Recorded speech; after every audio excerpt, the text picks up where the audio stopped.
Welcome to back my YouTube channel the life computer centre Deoband. उम्मीद है आप अच्छे होंगे। डियर फ्रेंड्स, जैसा कि आपको मालूम है कि हम लोगों का इन पेज का सबक चल रहा है और पिछले वीडियो में हम लोगों ने टेक्स्ट एडिटिंग रिबन बार को डिटेल्स के साथ समझ लिया है। उम्मीद है आप प्रैक्टिस में कर लिए होंगे। अगर आप टेक्स्ट एडिटिंग रिबन बार में एक्सपर्ट और माहिर बनना चाहते हैं तो पिछली वीडियो को ज़रूर देखिए और बार बार प्रैक्टिस कीजिए, बार बार मशक़ कीजिए। आप टेक्स्ट एडिटिंग रिबन बार में माहिर बन जाएंगे। आज के सबक में हम पढ़ने वाले हैं लाइन एडिटिंग रिबन बार। लाइन एडिटिंग रिबन बार को भी डिटेल्स के साथ और प्रैक्टिस के साथ आज हम पढ़ेंगे। आप पूरी वीडियो ध्यान से पूरे तवज्जो से देखिए और समझ करके खूब प्रैक्टिस कीजिए। सबसे पहले हम इन पेज ओपन कर लेते हैं। यहाँ से हम फाइल पे क्लिक करने के बाद न्यू पर क्लिक करेंगे, देन ओके पर क्लिक कर देंगे। तो पिछले सबक में आपने पढ़ा था टेक्स्ट एडिटिंग रिबन बार। टेक्स्ट एडिटिंग रिबन बार उस वक्त शो करता है जब आप हैंड टूल पर क्लिक करके कर्सर फाइल में रखते हैं। तो अभी कर्सर इस फाइल में मौजूद है तो आपके सामने टेक्स्ट एडिटिंग रिबन बार शो कर रहा है। अब देख सकते हैं, इसके अंदर देख सकते हैं अलाइनमेंट की सेटिंग नज़र आ रही है, लाइन स्पेस की सेटिंग है, फ़ॉन्ट स्टाइल यहाँ से बदलते हैं, इसी तरह यहाँ से बोल्ड और इटैलिक करते हैं। इस पर क्लिक करके इंग्लिश बुक की सेटिंग कर सकते हैं और इस पर उर्दू से किया जाता है।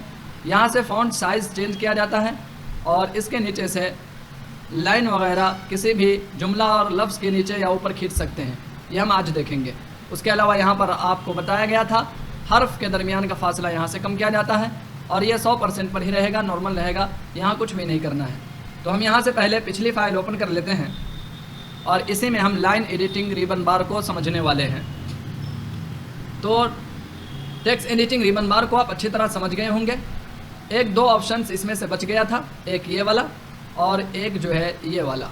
तो इसका मतलब समझ लेते हैं कि यहाँ से आप किसी भी लफ्ज़ के ऊपर या नीचे ख़त खींच सकते हैं, ख़त लगा सकते हैं। जैसे मान लीजिए यहाँ से सबक को इस तरह हम सेलेक्ट करेंगे और सेलेक्ट करने के बाद इसके ऊपर हम लाइन देना चाहते हैं तो यहाँ से ओवर लाइन पर क्लिक कर देंगे। तो आप देख सकते हैं यहाँ से ओवर लाइन, इसके ऊपर लाइन खींचा गया है। तो जहाँ पर भी आपको इस तरह का ख़त खींचना हो तो आप यहाँ पर इस तरह से सेलेक्ट करेंगे उस लफ्ज़ को और यहाँ से जा कर के आप यहाँ पर डबल लाइन देना चाहते हैं तो इस पर क्लिक करेंगे, या फिर इसके नीचे लाइन देना चाहते हैं तो आप नीचे भी दे सकते हैं। यहाँ से सिंगल पर क्लिक करेंगे तो नीचे लाइन आ जाएगा इस तरह से। आमतौर पर ऊपर लाइन दिया होता है इम्तिहान वगैरह के पर्चा में, ख़त कशीदा अल्फाज की तशरीह करें, इस तरह से लिखा होता है। तो यहाँ पर ओवर लाइन की ज़रूरत पड़ती है तो इस तरह से आप लाइन दे सकते हैं। ऐसे ही दूसरा ऑप्शन आपका ये बच गया था यहाँ से। तो किसी भी टेक्स्ट को यहाँ से आप कलर दे सकते हैं। कलर में अगर करना चाहते हैं तो अभी ब्लैक है, यहाँ से रेड करना चाहते हैं आप रेड कर देंगे, बाहर क्लिक करेंगे तो ये रेड नज़र आएगा।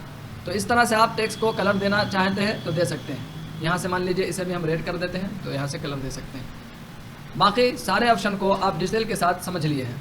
आज हम लोग पढ़ने वाले हैं लाइन एडिटिंग रिबन बार। तो देखिए, लाइन एडिटिंग रिबन बार उस वक्त शो होता है जब आप एरो टूल पर क्लिक करते हैं, उसके बाद इस पेज पर आप क्लिक करते हैं। तो पेज पर क्लिक करने के बाद आपके सामने लाइन एडिटिंग रिबन बार शो हो जाता है।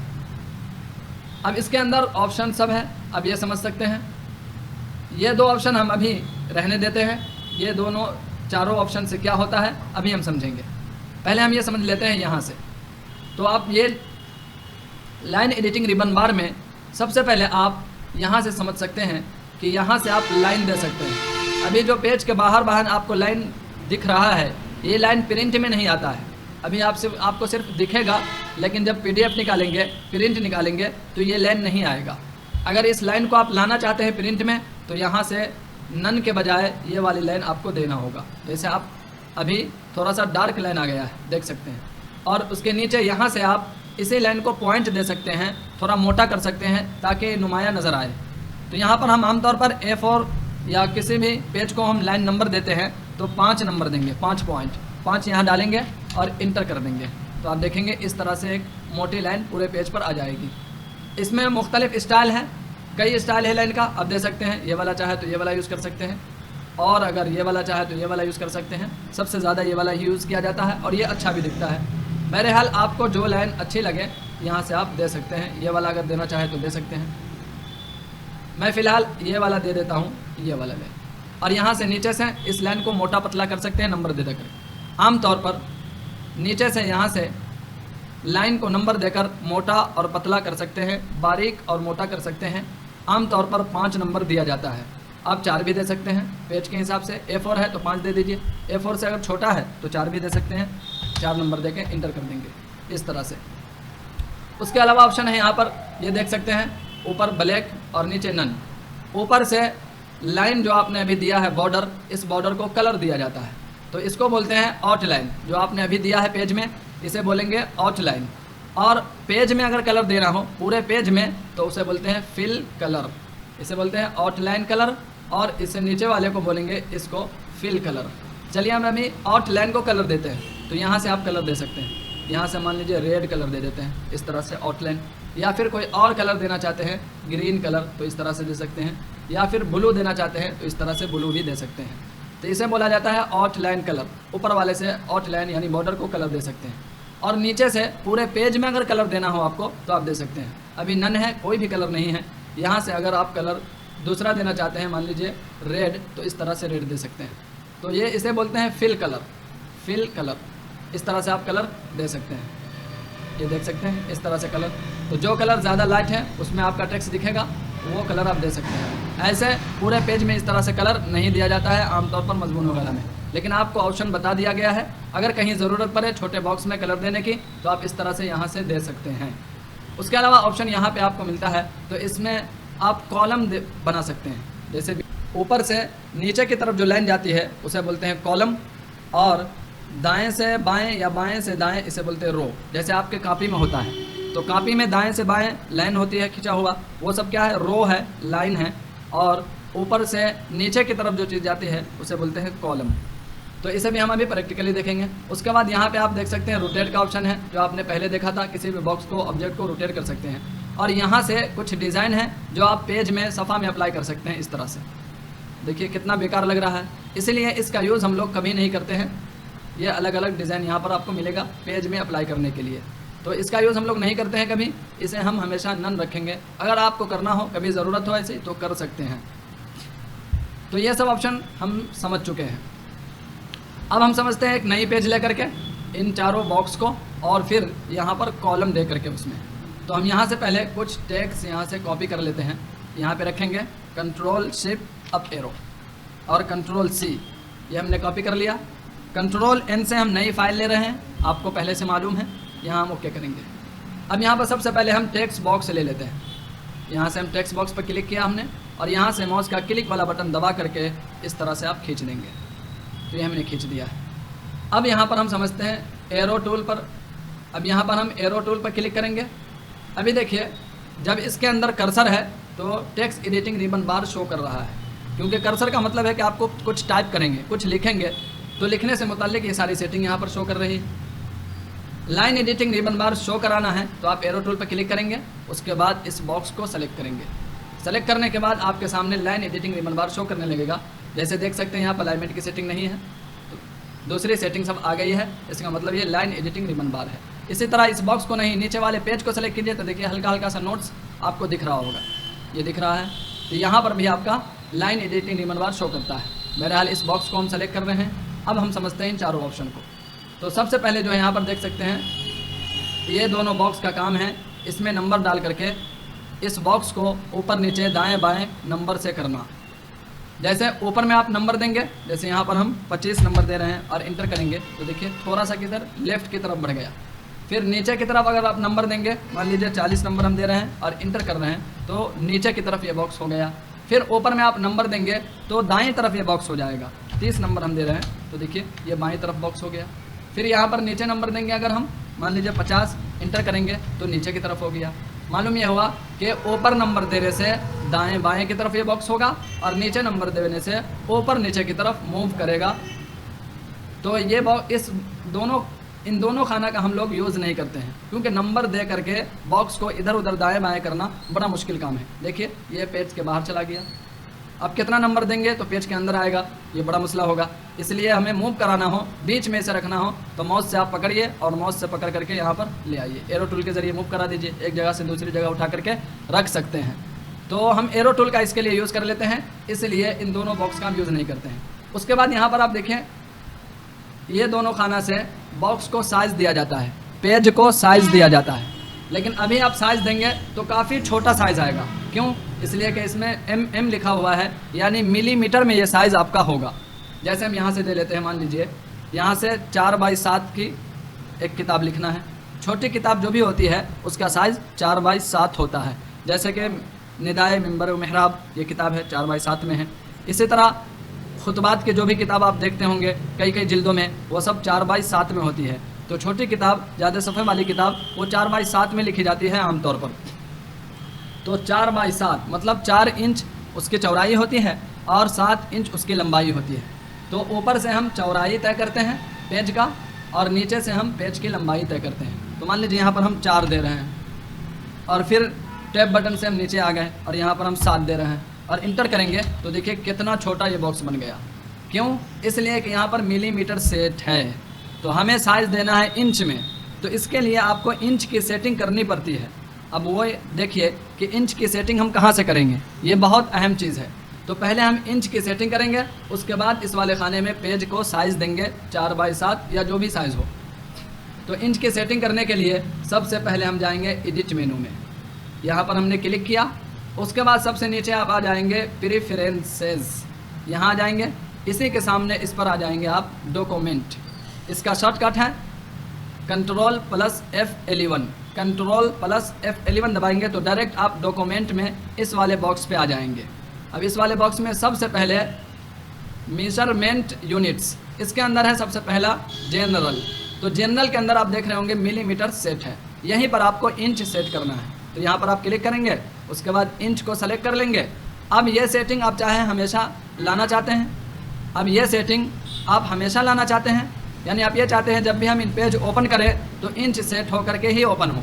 तो ये उसके लिए यहाँ पर आप इंच सेट कर देंगे और सेव एज डिफ़ॉल्ट इस पर एक मरतबा क्लिक कर देंगे। इसका मतलब हो गया कि जब भी आप इन पेज ओपन करेंगे तो इंचेस के साथ वो सेटिंग आपकी पहले से हो गई होगी। और यहाँ से हम ओके करेंगे।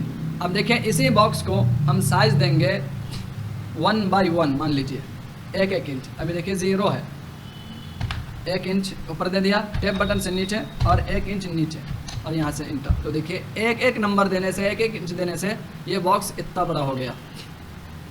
अब चलिए ये देख लेते हैं कि कितने मिलीमीटर का 1 इंच होता है। ये बात मालूम हो जाएगी आपको भी कि कितने मिलीमीटर का 1 इंच होगा। तो तकरीबन 25.4 मिलीमीटर का 1 इंच होता है। चलिए हम देख लेते हैं यहाँ से कैसे देखेंगे। तो 1 इंच में हमने इसको साइज़ दे दिया। फिर से हम जाएंगे एडिट मेनू में, प्रेफरेंसेस में और यहाँ डॉक्यूमेंट में। यहाँ डॉक्यूमेंट में आने के लिए आप Ctrl+F11 भी दबा सकते हैं। इस पर हम क्लिक करेंगे और यहाँ से हम फिर यहाँ से हम सेट कर देते हैं मिलीमीटर्स। इस पर आकर के हम क्लिक कर देंगे और यहाँ से ओके कर देंगे। तो अब देखिए ये 1 इंच का बॉक्स है और 1 इंच का यहाँ पर देख सकते हैं साइज़ मिलीमीटर में 25.4 यानी 25.4 मिलीमीटर का 1 इंच होता है। ये आप याद रख सकते हैं, 25.4 मिलीमीटर का 1 इंच होता है। तो आप 4x7 दे रहे थे या एक नंबर आप देंगे मिलीमीटर में तो काफ़ी छोटा होगा, या 4-5 नंबर देंगे तो काफ़ी छोटा हो जाएगा। इसलिए हम सबसे पहले यहाँ पर इंचेस सेट करेंगे, उसके बाद पेज को साइज़ देंगे, पेज का साइज़ मुतय्यन करेंगे। तो हम जाते हैं Ctrl+F11 डॉक्यूमेंट में, डायरेक्ट हम पहुँच गए। अब यहाँ पर इंचेस को हम सेलेक्ट करेंगे, उसके बाद यहाँ से सेव एज डिफ़ॉल्ट पर क्लिक कर देंगे और यहाँ से ओके कर देंगे। अब यहाँ पे जो भी साइज़ हमें पेज का देना हो वो देंगे। बस यहाँ पर ये याद रखेंगे कि ऊपर वाले खाने से पेज की चौड़ाई तय की जाएगी और नीचे के खाने से पेज की लंबाई तय की जाएगी।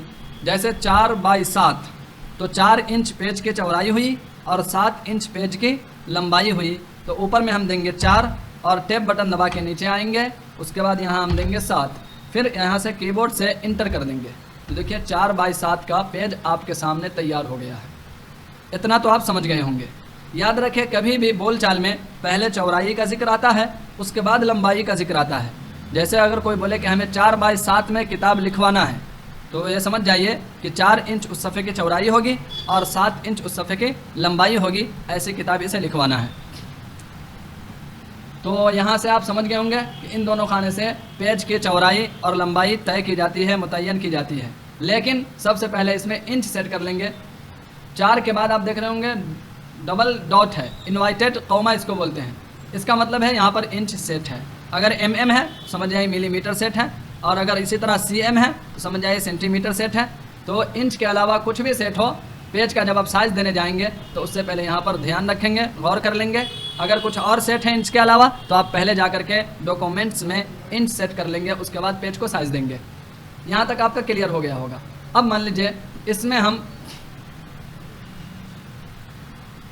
इसको हम सेलेक्ट करते हैं और यहाँ से हम ये वाला ऑप्शन हमारा बच गया था, ये समझते हैं। तो यहाँ से हम कॉलम देते हैं। कॉलम किसे, देखिए यहाँ पर हम क्लिक करेंगे और यहाँ से 2 टाइप करेंगे और इंटर करेंगे।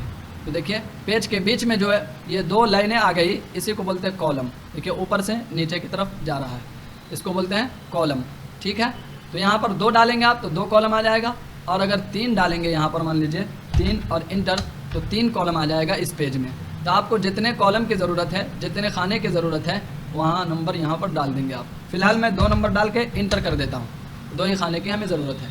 और नीचे से ये कॉलम के दरमियान का जो फासला है, ये जो आप देख रहे हैं ये फासला कम या ज़्यादा किया जाता है। लेकिन याद रखिए इन पेज जो फासला तय करके दिया है वो बहुत मुनासिब है, न इससे ज़्यादा कम करेंगे और न इससे ज़्यादा हम बढ़ाएंगे। ये फासला बिल्कुल 0.177 ये बहुत मुनासिब है, ये सही फासला है, इसलिए इसको हम नहीं छेड़ेंगे। यहाँ पर कोई नंबर हम नहीं देंगे। यहाँ पर टेक्स्ट को हम पेस्ट कर देते हैं जो हमने कॉपी किया था, Ctrl+V हमने पेस्ट कर दिया, ये देखिए। अब यहाँ से हम मान लीजिए इन सबको Ctrl+A से सेलेक्ट करते हैं। उसके बाद यहाँ पर 17 नंबर फॉन्ट साइज़ इसका दे देते हैं और इंटर। उसके बाद यहाँ पर इसके हिसाब से लाइन स्पेस क्या होगा आपको पता है, 17-20 के दरमियान हो तो 6 का इजाफा करेंगे, तो 17 और 6 23, तो 23 नंबर हम लाइन स्पेस में डालेंगे और इंटर कर देंगे। इसी तरह से आप जस्टिफाई इसमें अप्लाई करेंगे तो उसका शॉर्टकट है Ctrl+Alt+J। Ctrl+Alt+J हमने प्रेस कर दिया, तो ये 3 सेटिंग यहाँ पर हमने कर दिया है। उसके बाद यहाँ से मान लीजिए इतना टेक्स्ट हम और कॉपी कर लेते हैं यहाँ तक, Ctrl+C किया हमने। उसके बाद यहाँ से हम इंटर दबाएंगे और Ctrl+V, फिर यहाँ से इंटर दबाते हैं और Ctrl+V, ये हमने टेक्स्ट पेस्ट कर दिया। ठीक है, तो इस तरह से कॉलम में कोई चीज़ आप लिखना चाहते हैं तो लिख सकते हैं। अब इसे हम बॉर्डर देना चाहते हैं इस साइड में, क्योंकि अभी जो आप देख रहे हैं ये तो प्रिंट में आएगा नहीं, ये प्रिंट में निकलेगा नहीं। तो प्रिंट में लाने के लिए आप यहाँ पर जाएंगे और यहाँ से कोई भी बॉर्डर आप इसमें लगा देंगे। यहाँ से मान लीजिए ये वाला हम लगा देते हैं, अभी बिल्कुल हल्का सा दिख रहा है, तो हम यहाँ से इसे नंबर दे देंगे 4 पॉइंट, क्योंकि ये A4 पर हम काम नहीं कर रहे हैं तो इसलिए थोड़ा सा कम नंबर देंगे। पूरे A4 पर काम कर रहे हों तो फिर 5 नंबर देंगे लाइन का। तो ये बॉर्डर हमने दे दिया। उसके बाद अगर कलर वगैरह भी देना चाहते हैं आप तो यहाँ से आउटलाइन कलर दे सकते हैं। जैसे यहाँ से हम ये ब्लू कलर इसे दे देते हैं बस। अब यहाँ से फिल कलर भी देना चाहते हैं आप, इस पेज के अंदर कलर देना चाहते हैं तो वो भी यहाँ से दे सकते हैं। जो अभी आपको बताया गया ये बिल्कुल नहीं दिखेगा और अच्छा नहीं लगेगा, पूरे पेज में यहाँ से कलर आएगा फिल कलर। तो यहाँ से हम नन कर देते हैं इसे सेलेक्ट कीजिए, सिर्फ इसी में कलर देना है इस बॉक्स में, तो आप पहले उसे सेलेक्ट कर लेंगे।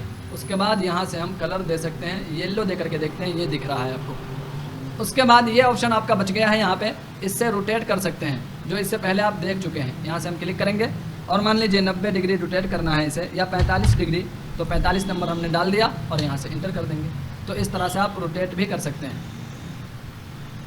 यहाँ से हम 0 नंबर डालते हैं और इंटर कर देंगे, रोटेट हमें नहीं करना है। तो ये रहा आपका कंप्लीट लाइन एडिटिंग रिबन बार। यहाँ से आप, तो आज के सबक में आपने सीखा लाइन एडिटिंग रिबन बार को। इसके अंदर सबसे पहले बॉक्स से किसी भी बॉक्स को नंबर दे करके आगे पीछे ऊपर नीचे किया जाता है, तो इसका यूज़ हम लोग नहीं करते हैं। दूसरा वाला बॉक्स बहुत काम का है, इससे किसी भी किताब का पेज, किसी भी किताब के पेज का साइज़, किताब के पेज का साइज़ मुतय्यन किया जाता है। जैसे 4 बाई 7 का साइज़ मुतय्यन हमने किया, ये सबसे छोटी किताब का साइज़ होता है।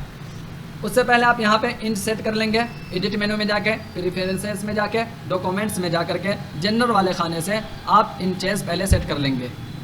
उसके बाद आपने सीखा कि यहाँ से आउटलाइन को कलर दे सकते हैं, यहाँ से फिल कलर दे सकते हैं यानी बॉक्स के अंदर, यहाँ से आउटलाइन लगा सकते हैं अगर प्रिंट में निकालना हो, और इसके नीचे से आउटलाइन को बारीक या मोटा कर सकते हैं। और यहाँ से आप कॉलम दे सकते हैं, जैसा मैंने इसमें कॉलम दिया है। इसके नीचे वाले को भी इस्तेमाल नहीं करना है क्योंकि ये कॉलम का फासला है, ये बिल्कुल सही फासला है और सही डिस्टेंस है इसके दरमियान का। उसके अलावा यहाँ से आपने देखा रोटेट कर सकते हैं, और इसमें कुछ अलग अलग डिज़ाइन है जिसको भी हम लोग यूज़ नहीं करते हैं। तो फिलहाल लाइन एडिटिंग रिबन बार में यह सब कुछ आपने जान लिया है, इस पर खूब प्रैक्टिस कीजिए। अगले सबक में एक मजमून इससे हम सेटिंग करके और ग्राफिक बॉक्स का यूज़ करके देखेंगे। उम्मीद है आपको ये लेसन अच्छी तरह समझ में आया होगा। फिर मिलेंगे नेक्स्ट वीडियो में, जब तक अपना ख्याल रखिएगा। Thank you for watching.